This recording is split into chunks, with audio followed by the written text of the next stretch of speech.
限界や。これの限界で130いったってこと？ 130いったってことですね。はい、どうもこんにちは。今回はですね、ゴリラパワーグリップナットツイスターの紹介です。ナッツイスト。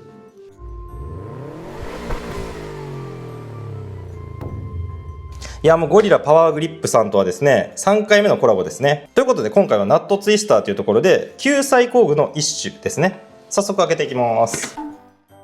中身はじゃん、こんな感じですね。普通のソケットと鉄の棒が入ってるような感じです。で、ナットツイスターと聞いてピンとくる人ちょっと少ないかなと思うんですけど、そもそもナットツイスターとは何かというとですね、一言で言うと舐めたナットやボルトを外すための工具です。前回のナットブレーカーに関しては取れないナットを破壊するものでしたが、今回は救済するものですね。といっても外したボルトナットは再利用することができなくて、傷は結構ついちゃうんですけど、そういう工具ですね。で、舐めたボルトに関してはいろんな外し方があります。例えばですね、ボルトの頭が折れた時はナットを溶接したりだとか、あとクランプで頭を挟んだりとか、ネジダウルスみたいな丸物をつかめるペンチで握って回すとか、そういうことがいろいろできるんですが、こちらのナットブレーカーはですね、その頭が丸まったボルトナットを外すために特化している工具です。じゃあ一体どういう構造になってるかっていうのをちょっと見ていきましょうか。大きいサイズで見ようかな。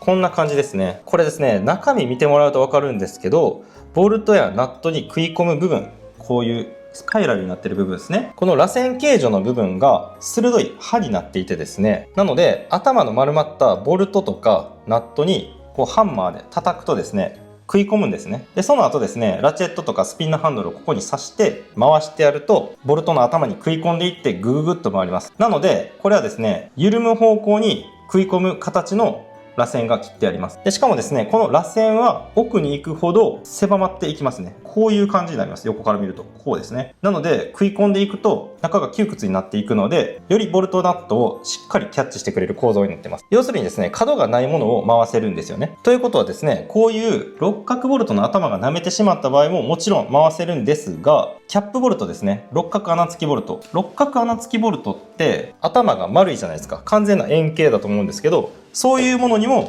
応用的に使えます。これね、結構知られてないと思うんですけど、六角穴付きボルトが舐めた時って皆さん軸タイプのエキストラクター使うと思うんですね。六角の穴が舐めたところにバンバン打ち込んで、それをこういう T 版みたいなので回すやつですね。それで使うと思うんですが、意外とこっちをですね、外からボルトを包み込んでですね、回すっていう形もできますので、一つ覚えておいてもらえればいいのかなと思います。で、今回のこのゴリラパワーグリップのナットツイスターが他のものとどう違うかというのを見ていこうと思います。まずですね、このスパイラル形状ですね。ゴリラパワーグリップのものはディープスパイラルという構造になっておりましてですね、他のメーカーのものとはちょっと違います。普通のものよりも食い込む幅が深くて、さらに奥に行くほどかなり窮屈になっていくんですね。ソフトクリームみたいな形状になってるんですね、ここの中身が。なので、緩め方向に回せば回すほどボルトナットにグイグイグイグイ食い込んでいく構造になっております。普通のもの、昔僕がデュラテックのものを紹介したんですけど、あれ確か8分の3ですし、8分の3のシャローぐらいの高さしかないんですよね。で、今回このゴリラパワーグリップのものは、サイズが17から22のものをいただいたんですが、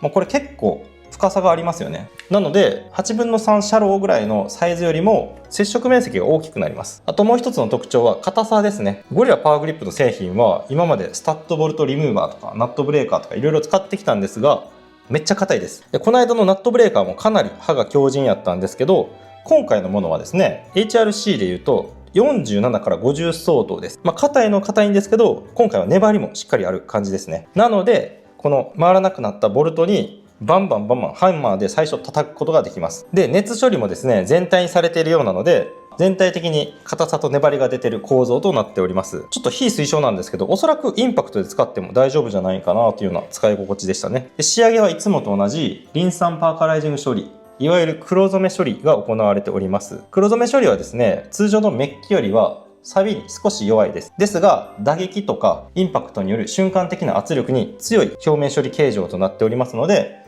こういうですね、叩いたりする工具にはよく使われてますよね。インパクト用の工具ってこういう黒染めが多いですよね。少々ですね、錆に弱いっていうところで、そういう時はですね、僕のブランドから出してる、こういう防水油をちょんちょんと塗ってあげるとですね、リン酸パーカライジング処理されている表面って粗くできていますので、油の保持性がいいと言われてるんですね。なので使い終わったら油で拭いておくといいのかなと思います。で、話戻しますと、このセット詳しく見ていきましょうか。セット内容はですね、右から17、19、21、22mm になってます。ただ、このサイズは目安サイズになっております。というのも、ディープスパイラルの形状になっておりますので、大体 17mm のやつだったら入りますっていうような感じです。なので、インチネジに関しても同じようなサイズだったら使えますね。ここにインチ対応書いてましたね。17は16分の11に対応して、19は4分の3、21は16分の13、22は8分の7ですね。ややこしい。っていうような感じなので、1個持っておけば、インチネジにも対応できますので、そこは安心かなというところです。で、差し込み口に関しては、今回のものは2分の1です。で、さらにこの最初に冒頭で触れたこの黒い棒ですね。これ何のためにあるかっていうと、食い込んだボルトを後ろからこう叩いて取るための棒ですね。いや、これしっかり分かってますよね。これついてくるところって。このね、ナットツイスター、エキストラクター使った時って、しっかりね、ここにね、ボルトが食い込みまくって、外すのがなかなか難しいんですよね。なのでみんなマイナスドライバーとかで叩いたりするんですけど、それこそ駅バーとか、2分の1だったら3分の1バーが入るんで、それで叩いたりとかするんですが、しっかり叩く専用のやつですので、他の工具が傷つかなくていいのかなっていうところですよね。こういう現場目線の付属品は僕的にかなり好きですね。で、結局ですね、もう皆さんの気になるところは、このナットエキストラクターで、一体どれくらいのトルクがかけれるか、そこに尽きるかなと思うんですね。ですので、今回はですね、舐めたボルトを回す実験をしてもいいんですが、僕のチャンネルはですね、実験系の検証と相性がいいので、今回はですね、どれくらい実際緩めトルクがかかってるかっていうのをテストしてみようと思います。一体何ニュートンまで回せるかっていうテストですね。ちなみにですね、緩めトルクに関しては、締め付けトルクの約 80% くらいのトルクになりますので、例えばこの試験で40ニュートンまで回せたっていう結果でしたら、50ニュートンで締めたボルトを回せるっていうような結果になっております。これをですね、どうやって測ろうかっていろいろ考えたんですよね。ボルトをあえて舐めさせてみようかとかいろいろ考えたんですけど、やっぱトルクメーターで試験するので、どうしてもですね、その受け側をどうしていいかわからなくて、その構想にいろいろ時間がかかったんですが、今回はこのソケットを使います。で、どうやって試験するかというと、例えばこの 17mm のものでしたら 12mm のソケットとぴったり合うんですね。なのでこれをハンマーで叩いて、まず最初食い込ませます。で、こっち側ですね、3分のソケットなんで、こっちをトルクメーターにつないで、ゴリラパワーグリップをスピンのハンドルで回す。みたいな試験にしてみようかなと思っております。ボルトを回す工具なんで、ソケットを使って完全に実使用場面を再現できてるかというと、ちょっと不安は残るんですが、これ以外に方法見つからなかったんで、僕はちょっとこれでやってみようと思います。それじゃ試験します。だいぶ厳しい試験かもしれないですね。かなり硬い金属なんで。そうですね。もうちょっとね、ボルトナットの金属って柔らかかったりするんで。粘るからね。そうです。ちょっと厳しめの試験かもしれないです。で、一応ですね、交渉値としてはですね、50ニュートンぐらいまで持つよって書いていたので、その辺実際どうなのかっていうのを試験していきます。はい、ということで、こちらのゴリラパワーグリップのナットツイスターですね。これがどれぐらいの緩めトルクをかけれるかテストしていきます。今までと同じように、トネさんのデジタルトルクメーターを使って計測していきますね。これはめっちゃ下見といた方がいいな。よし、じゃあこれ打ち込んでいきます。本当はですね、このゴリラの方を打ち込むんで、今回もそれを想定してゴリラの方を打ち込んでいきましょうか。こうやって潰れたボルトがここにあるとして打ち込みますね。よいしょ。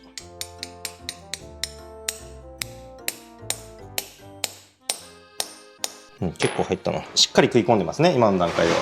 じゃあこれをここにセットして、で、2分の1かけて、これで何ニュートン回るかやりますね。緩める方向なんで、反時計回りで回します。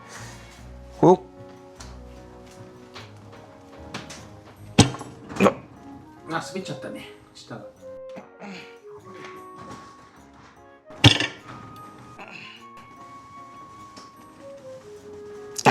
何ニュートンですか今の。118.7。すげえな。もう一回いきますね。ちょっと腰使っていきます。よっ。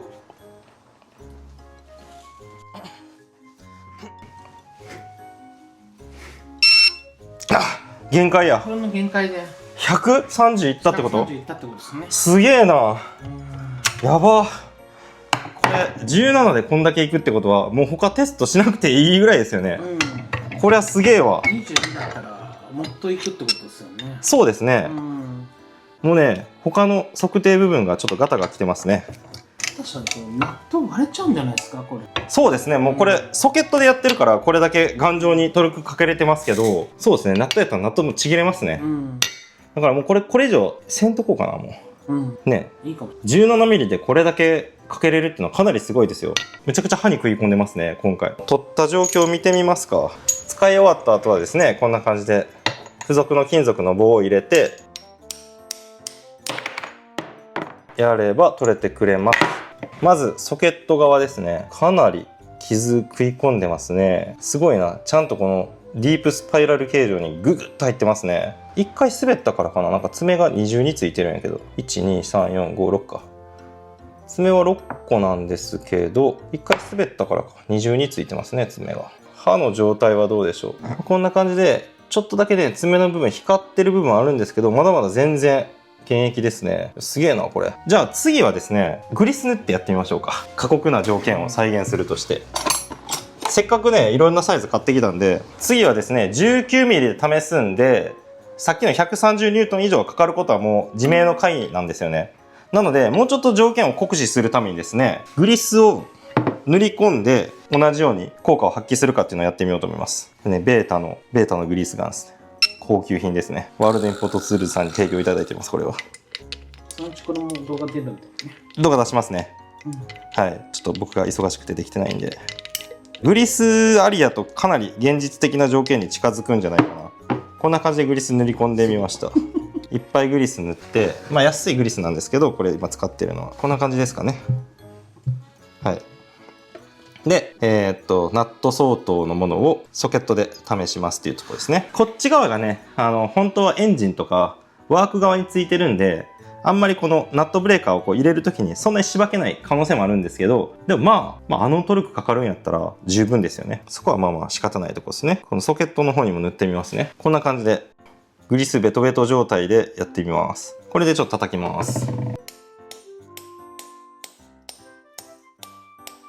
はい、こんな感じで埋まりましたね。では、いきますよ、試験。これちょっとエグかったな、でも。びっくりしましたね。フルパワーですよ、俺ももう。いきますね。ほっ。お、全然余裕。簡単にいっちゃいますね。インパクトやってみますか。じゃあせっかくなんでインパクトやるんですけど、インパクトの衝撃にこのトルクメーターは多分耐えきれないと思うので、ストロのインパクト280ニュートン高承知のものでバリバリやってみます。バリバリやって、トルクはちょっと測れないんですけど、それでこのナットブレーカーが振動で外れたりとか、そういうことがないかっていうのだけテストっていう感じですね。じゃあいきますね。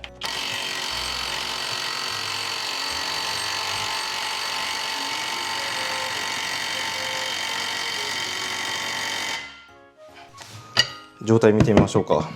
かなり振動がかかるんで、その振動によってはですね、食い込みが外れる可能性もあるんですが、大丈夫ですね。うわ、グリスついてるんで拭きますけど、グリスついてるんで拭きますけど、うわ、この爪がすごいっすね。ガチガチに入ってますね、これ。で、気になるこっち側、こんな感じですね。爪のところは全然まだいけそうですし、触った感じもシュッとしてますね。ちょっと潰れたとかはないですね。でも強いっすね、やっぱゴリラの工具って。すごいわ。これは俺思ってた以上にすごいな。で、硬いソケットっすもんね。そうですね。それにも負けないってことですよね。そうですね。なので、普通の鉄やったらもっと食い込みやすくて、がっつり掴んでくれるし、そんなにトルクもかからないと思うんですよね。緩めトルクで100何十ってかなりの条件やと思うんで、これはすごいですね、ゴリラパワーグリップ。はい、ということでいかがだったでしょうか。今回はゴリラパワーグリップのナットツイスターの紹介でした。試験してみた感じ、むちゃくちゃ強いですね。食い込みレベルが僕が知ってるナットツイスターの中で一番強かった気がします。今回試したサイズが最低17やったので、この辺のクラスになるとですね、50ニュートン以上かけないと外れないボルトナットもたくさんあるかなと思います。そういうところに十分対応できるもんだなと思いましたね。これ一応案件でやってるんですけど、試験内容に関しては僕たち側で考えてやってるんで、全く忖度なしでやってて、毎回驚かされますね。で、本当にやっぱり強いですね。この鉄が強い気がしますね。ということで最後にゴリラパワーグリップさんからお知らせなんですが、近日中に新製品が販売されるそうです。ちょっと前に紹介したですね、スタッドボルトリムーバーの1mmから6mmが出るそうです。で前回のものはですね、6から 12mm だったので、比較的太いスタッドボルトだったんですが、次は1から 6mm というところで、バイクのですね、シリンダーをつなぎ止めてるところのスタッドボルトとか、ああいうところに使えてくるんじゃないかなと思います。そちらもですね、かなり強い工具になってくるんじゃないかなと思いますので、楽しみですよね。おそらく僕もレビューさせてもらえると思いますので、バイク整備趣味の方とかは、そちらの動画もご覧いただければなと思います。ということで、こちらの商品気になる方はですね、右上の QR コードか、概要欄の URL から商品ページ一度チェックしてみてください。今回のレビューは以上になります。ご視聴ありがとうございました。